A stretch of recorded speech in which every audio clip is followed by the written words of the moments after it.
Os doy algunas notas más que definen bien al Evangelio de San Mateo, ¿no? Es el Evangelio de los discursos del Señor, discursos del Señor. Se le ha calificado así por contener 5 extensos discursos del Señor, ¿no? A través de ellos podemos percibir las palabras de Jesús y su predicación. 5 discursos del Señor. Estos 5 discursos son el de la montaña. ¿Sabéis cuál es el discurso de la montaña? Las bienaventuranzas. El de la misión. Cuando vayáis no llevéis ni alforja, ni... El de las parábolas. Pero las parábolas son muchas, ¿no? Parábolas son muchas, sí. En el capítulo 13 de San Mateo, pues, tenemos el Evangelio, ¿no? En el capítulo 13 de San Mateo se nos hace las parábolas del reino, pues todas esas parábolas del reino, el de la semilla, que el labrador que echa la semilla y una cae en tierra buena, otra cae, son parábolas específicas que el Señor, que el Señor propone, ¿no? Por ejemplo, el reino de los cielos es semejante a la levadura que una mujer echa en la masa, o también el reino de los cielos es el de la semilla que ya os he dicho, ¿no? Es semejante a otra parábola, a un tesoro escondido, que el que encuentra el campo lo vende, el tesoro escondido, la red barredera, es semejante a una red, ¿no? Que recoge todo tipo de peces y después se quitan los malos de los buenos. Es el Evangelio de los discursos, ¿no? También el Evangelio de Mateo es el Evangelio del cumplimiento. Esto ya más o menos lo tenéis claro, porque esto hace referencia a que cuando Mateo tiene esa forma de hablar, esto ocurrió para que se cumpliera lo que dijo el profeta. Esto ocurrió para que se cumpliera lo que dijo el profeta Isaías. Mirad, la Virgen está encinta y tal. Entonces, él va haciendo referencia a las profecías del Antiguo Testamento para ver que se cumplen en Jesús, para dar a entender que Jesús es el Mesías, ¿no? Por eso se le llama el Evangelio del cumplimiento. También en el Evangelio de Mateo, aunque esto aparece en todos los evangelios, pero Jesús aparece muy fuertemente como el Mesías rechazado. El Mesías rechazado. Si recordáis el Evangelio de ayer, que era el Evangelio de Mateo, un evangelio que leímos, ¿no? Todos los libros del Nuevo Testamento enseñan de 1000 formas que el Señor, que Jesús es el Mesías prometido, ¿no? Pero dentro de esta doctrina común, el primer evangelio, ¿cuál es el primer evangelio? Mateo. ¿Cuál es el último? San Juan. Juan, muy bien. O cuarto, ¿no? Es el último. Bien. Pues dentro de esta doctrina general, el primer evangelio, lo que está dirigido inmediatamente a cristianos procedentes del judaísmo, que vienen con toda la carga del judaísmo, se les presenta, se les explica cómo nuestro Señor es rechazado. El que se presenta como luz es rechazado por su propio pueblo, ¿no? Pero en él se cumplen todas las profecías mesiánicas, ¿no? El Evangelio muestra, el de Mateo, especialmente el dolor de Cristo, el dolor del amor no correspondido. El dolor del amor no correspondido, ¿no? Esto está ahí, ¿no? También es el Evangelio del reino. Apuntad esto, el reino. Porque esta palabra, reino de Dios, si yo echo los demonios con el dedo de Dios, entonces es que el reino ha llegado a vosotros. También Jesús, ¿no? Habla, ¿no? Convertíos porque el reino de los cielos está cerca. Hace referencia continuamente al reino, al reino. San Mateo habla 51 veces del reino. San Marcos, por ejemplo, habla 14 veces y San Lucas 39. Mateo 51, ¿no? Y entonces, el reino de Dios, Mateo lo utiliza en la expresión habitual de Jesús, que otras veces es sustituida en otros evangelios por el reino de los cielos, el reino de los cielos, ¿no? Bueno, pues aquí es el reino de Dios, que se instaura con la llegada de Cristo. Es decir, Jesús mismo es el reino de Dios. ¿Cuál es el reino de Dios? El reino de Dios está entre vosotros. Si yo echo los demonios con el dedo de Dios, entonces es que el reino de Dios ha llegado a vosotros. Esto es. Entonces, bien, estos aspectos están muy resaltados en el Evangelio de Mateo. También la divinidad de Jesús. Mirad que esto es importante. La divinidad de Jesús está afirmada de diversas maneras en el Evangelio de San Mateo. Pues desde la concepción por obra, la concepción de Jesús por obra del Espíritu Santo, hasta la fórmula trinitaria del bautismo final, cuando al final en el Evangelio se insiste, Jesús manda bautizar, ¿verdad? Y el bautismo de Jesús, ¿no? Se oyó la voz del Padre, exactamente. El Evangelio afirma e insiste en que Jesús, el Cristo, es el Hijo de Dios. Y en el Evangelio de Mateo son numerosos los pasajes que mencionan las relaciones del Padre con el Hijo, del Hijo con el Padre y del Espíritu Santo, de que el Padre es Dios y el Hijo es igual que el Padre. ¿Comprendéis todo esto? Algunos textos ponen en el mismo nivel al Padre, al Hijo y al Espíritu Santo. Voy a poner un ejemplo, Mateo 28, por ejemplo. Vamos a ver. Mateo 28, que no me he traído yo mis gafas, pero... Gracias, Margarita. Uy, qué bien, estas se ven perfectas. Sí, tú ves bien. Sí, Mateo 28, 19, vamos a ver. Mateo 28,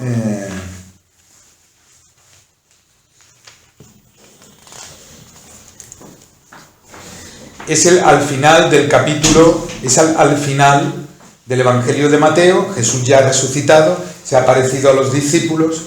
Los 11 discípulos marcharon a Galilea, los 11 discípulos. Todavía faltaba el que tenía que sustituir a Judas el traidor, que sabéis que en los Hechos de los Apóstoles, ¿quién escribe los Hechos de los Apóstoles?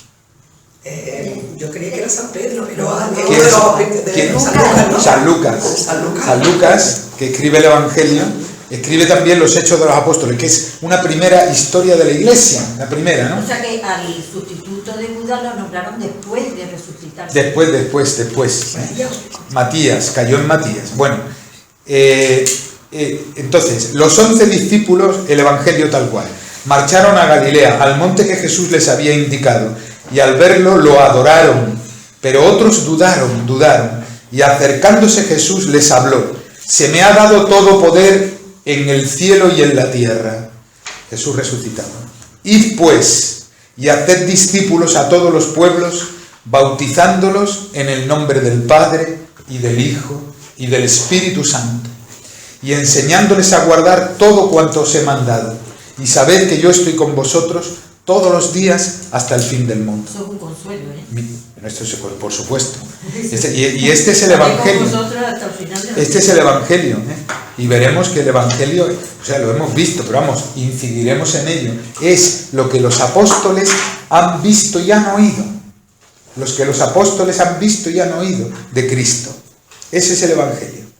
Entonces, el mismo Señor hace referencia al Padre, al Hijo, que es Él, y al Espíritu Santo. ¿Veis? Es el Evangelio de la gracia, de la divinidad de Jesús, ¿no? De la divinidad de Jesús. Estos textos que ponen en el mismo nivel al Padre, al Hijo y al Espíritu Santo, ello quiere decir que la revelación de la Santísima Trinidad fue manifestada por Jesucristo. Nosotros podemos conocer, por la sola razón, hay un conocimiento natural de Dios. ¿Cuál es? Está a la vista. Hombre, yo no puedo saber, si no tengo fe, que es Padre, Hijo y Espíritu Santo, que no lo puedo saber. Pero lo que sí puedo saber, porque es que la obra habla del artista, Es que es poderoso, es que es omnipotente y es que creador, ¿me comprendes? Esto lo dice Santo Tomás de Aquino y lo dice Pablo. Que lo puede todo, ¿no? Claro, pero esa es la sola inteligencia. Pero Dios no ha querido solamente que tengamos un conocimiento natural de Él. Se nos ha revelado, se nos ha manifestado, nos ha hablado de Él. ¿En Cristo? En Cristo en plenitud, pero ha sido con una pedagogía a lo largo de los siglos, adecuándose a nosotros, una pedagogía. Dios se ha ido revelando poco a poco hasta que ha llegado a la plenitud plena de esa revelación, que es Jesús, el Señor. Entonces Jesús nos habla, esta revelación de la Santísima Trinidad, que fue manifestada por Jesucristo, está atestiguada en el Evangelio de Mateo, en relación de la revelación de Jesús con el Padre, de su relación con el Padre, lo veis, ¿no? A la luz de esta verdad esencial. Y cuando se bautiza también hace alusión a eso.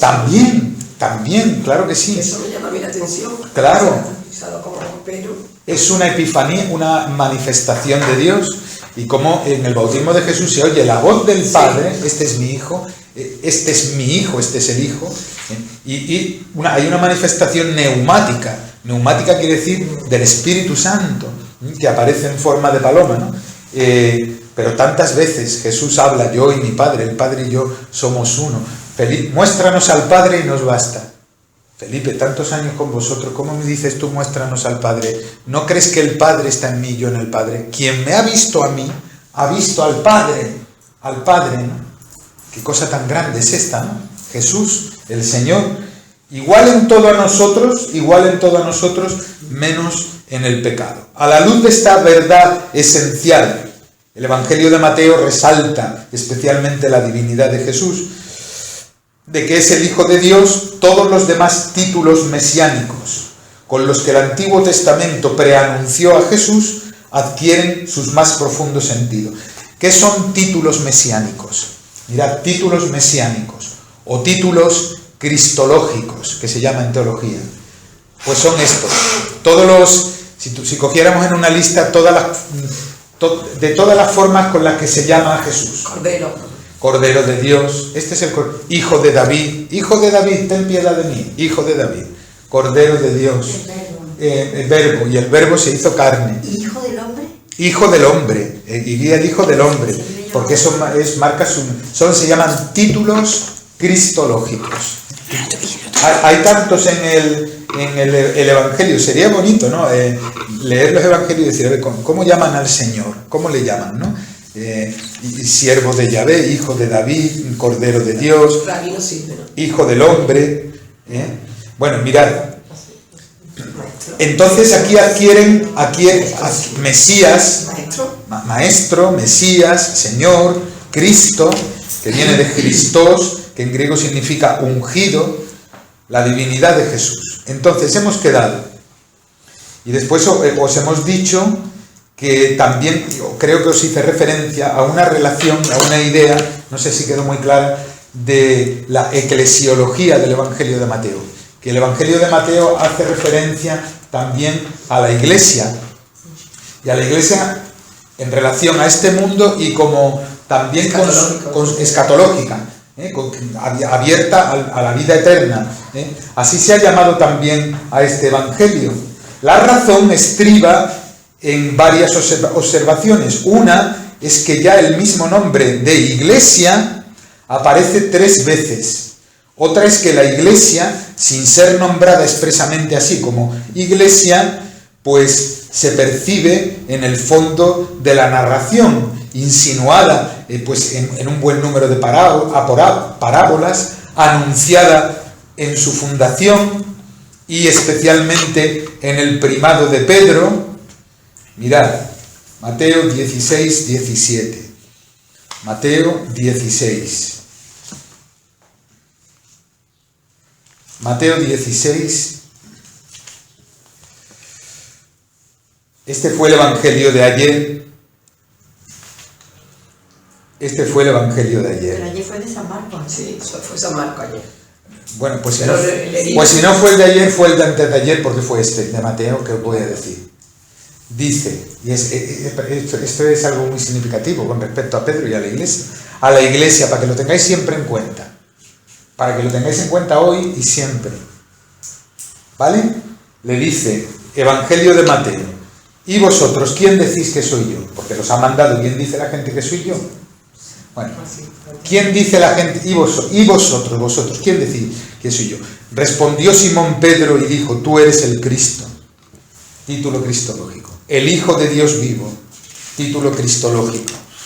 Jesús le respondió, bienaventurado eres, Simón, hijo de Juan, porque eso no te lo ha revelado nadie de carne, ni la carne ni la sangre, sino mi Padre. Evangelio del Padre. Mi Padre que está en los cielos.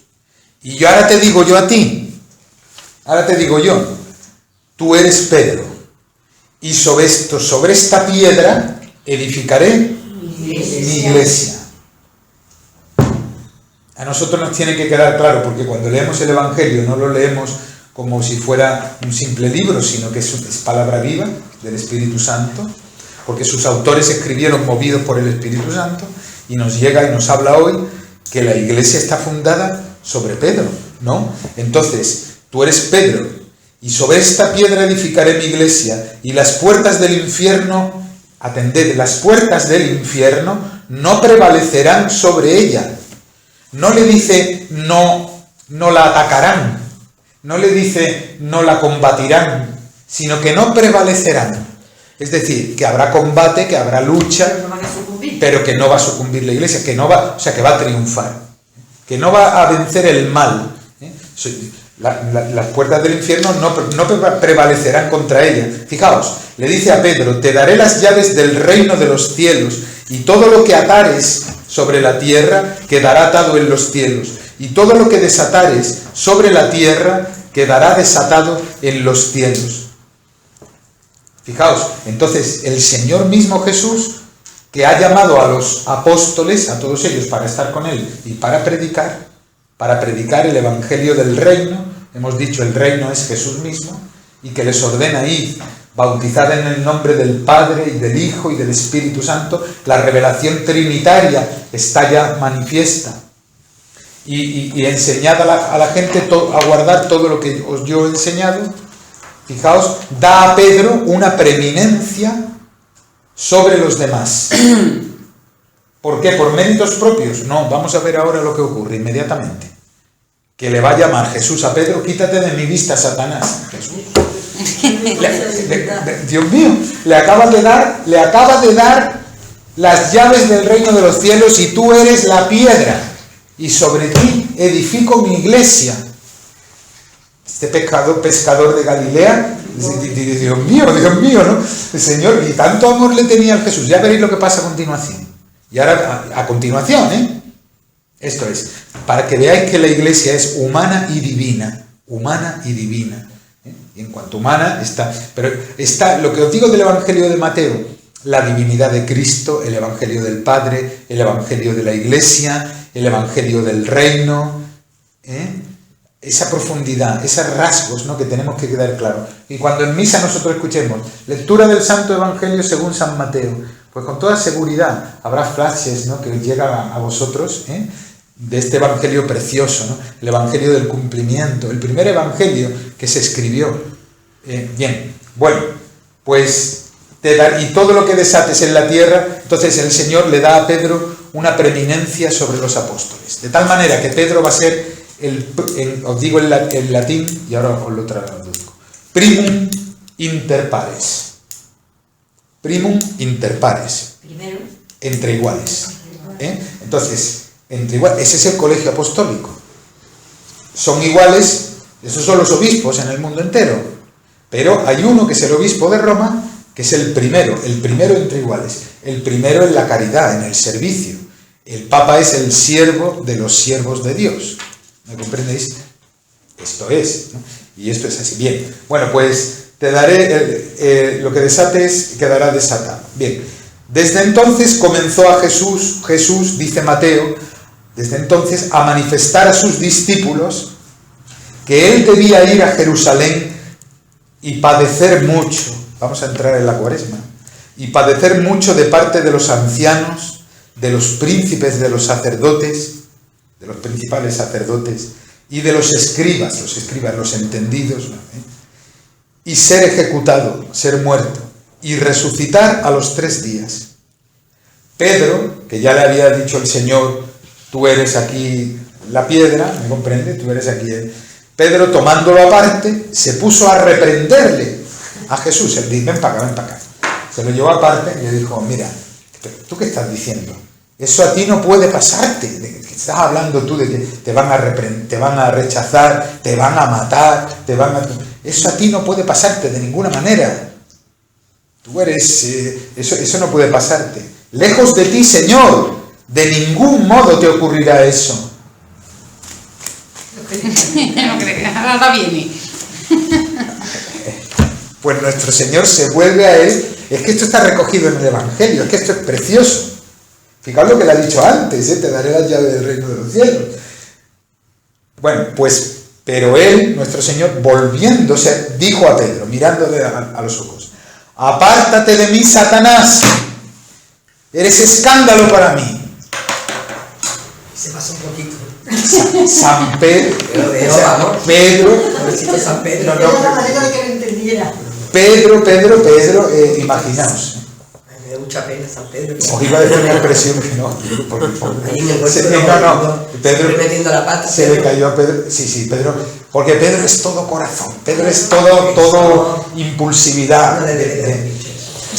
¿Sabes? Pero claro, tú dile, Señor, ¿qué pasaste con Pedro? ¿Qué pasaste con Pedro? Delante de los demás, Claro. Que se quedarían los demás de piedra, imaginaos, Fijaos. Pues no sientes las cosas de Dios, sino las de los hombres. En otras traducciones pues tú no piensas como los hombres, sino como Dios. Pedro, podéis imaginaros, después nuestro Señor, como comprenderéis, después de esto, hombre, ya lo sé. le sonreiría a Pedro y le diría, anda, ven para acá, ven para acá. Lo llevaría aparte, María, pero no está aquí. Ven para acá, no me digas tonterías, porque es que, porque está bien, no, fijaos, y después en los discípulos de Maús, que esto está en Lucas, hay cosas que tienen unos evangelios y otras cosas que no. Después los discípulos de Maús, cuando Jesús resucitado camina con ellos y no le reconocen, les explicó todo lo que se refería a él en las Escrituras, todo, y les dice, no era necesario que el Mesías padeciera todo esto para entrar en su gloria, en los designios de Dios, no era necesario, el Señor lo sabía, el Señor lo sabía. Bien, pues entonces, qué bonito, ¿no? Ver cómo, precisamente, ya os dije que un criterio de historicidad de los evangelios, criterio de historicidad, pues es que no oculta los defectos ni los fallos de los apóstoles, y que, fíjate, el que va a ser el cabeza de la iglesia, el Señor lo pone verde en un momento, pero vamos, pero bien, que no es que le diga, oye, qué bueno eres, qué bien, que tú qué bien, que... Bueno, pues porque eso es un criterio de historicidad. Entonces, ¿Historicidad qué significa? De historicidad, cuando los autores, cuando queremos ver el Evangelio a nivel, digamos, científico que no tiene que ser racionalista, sino que estudiamos el Evangelio, por ejemplo, el lenguaje que usa, los modos literarios, la historia del tiempo, de aquel tiempo. Dijo algo de eso, Benedicto XVI dijo algo de eso, dijo, eso en su sitio está bien, como medio. Ahora, cuando eso se saca de su sitio y se absolutiza, ¿me comprendéis? Y eso hay así, el método histórico-crítico, histórico-científico. ¿Qué es? Los estudiosos de la Biblia. Si tú estudias, había un teólogo precioso, me encantaba, que era Hans Urs von Balthasar, alemán, que decía que la teología, la ciencia sobre Dios, tiene que ser arrodillada, porque es Dios el objeto de la teología. ¿Qué ha pasado con el estudio de la Sagrada Escritura? Que de por sí, las herramientas que tenemos, el estudio del lenguaje, de los esquemas, géneros literarios que le llaman ellos, por ejemplo, lo que son las parábolas, lo que son discursos, lo que son... Esto es, el estudio histórico crítico de la historia del tiempo de Jesús, de la sociedad de Jesús, la comparación de la fenomenología de las religiones con otras religiones, todo ese estudio.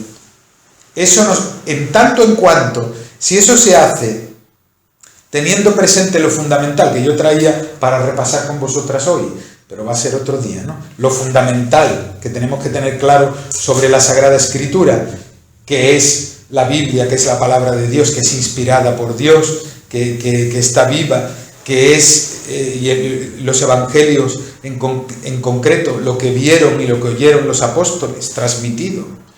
Teniendo eso en cuenta, entonces el método de estudio es una ayuda. Ahora, si tú quitas lo que os he dicho y coges el libro como si fuera un libro de Gabriel García Márquez, le quitas el espíritu. Le quitas el espíritu y entonces empiezas a estudiarlo y empiezas con ese método histórico crítico, lo absolutizas, te lo cargas. Te lo cargas. Acabas negando la divinidad de Jesús. Acabas negando los milagros de Jesús. Te dicen que la Virgen tuvo más hijos porque hermanos. Claro, acabas negando todo, acabas negando la verdad sobrenatural, la verdad de la palabra. Y si no se lo inventa, porque dicen, Jesús era marciano porque de su túnica salió una... Eso sí, salían... Sí. No. No, de ahí vienen teorías ya de los más peregrinos. Sí, a mí me han llegado a decir, no, de verdad, de esto hay muchos, ¿eh? Entonces, terminan sí, es verdad, presentando la palabra y los evangelios como una historieta escrita para edificación de las primeras comunidades. Como una historieta o una catequesis para edificación de las primeras comunidades.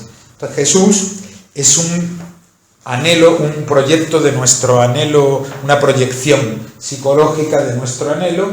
Jesús está muerto, no resucitado.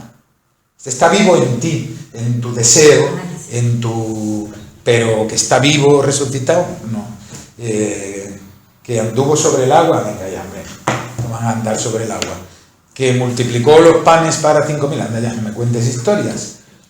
Que resucitó muertos, que dio vista a los ciegos, todo eso en plan metafórico. Que ascendió a los cielos, anda ya, hombre. Que el Señor, todo. Y de ahí, eso es un gran peligro. El Papa Benedicto XVI, en una exhortación apostólica postsinodal sobre la palabra de Dios, dejó esto muy claro. Un día os lo voy a traer, el capitulito ese, ¿no? Y lo vamos a leer, que es muy importante. Diciendo, poniendo en su sitio los métodos de estudio de la Biblia, son métodos, no fines, métodos, son válidos. Pero cuando se hacen un fin y sustituyen a la palabra, no, porque la tergiversan, porque olvidan. La palabra hay que leerla y la única intérprete autorizada de la palabra de Dios es la Iglesia, que ha recibido la palabra, Ya os dije yo que el Evangelio en primer lugar es transmitido ¿cómo? Oralmente, con la predicación. Con la tradición. Y esa ya es la tradición, pero eso primero oralmente. Y todas las cosas del Evangelio de Mateo, los sueños de José, Evangelio de Mateo, la huida a Egipto, la matanza de los inocentes. Pero ¿cómo? Eso cómo lo va a saber Mateo. Eso lo sabe por la Virgen María. Mateo era apóstol. ¿Cómo no nuestra madre iba en los comienzos de la Iglesia, ¿no? A alentar a los apóstoles y a contarles a ellos, ¿no? Todo.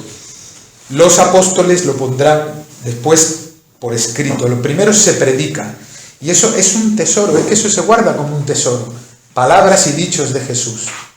De hecho, había una fuente original antes, se cree que había una fuente original antes de los 4 evangelios, que era, creo que os dije algo, la fuente Q. La fuente Q. Es un evangelio anónimo, es Kele es el que la descubrió. Con los dichos, y es preciosa leerla, es cortita, pero contiene pues lo más esencial de los 4 evangelios.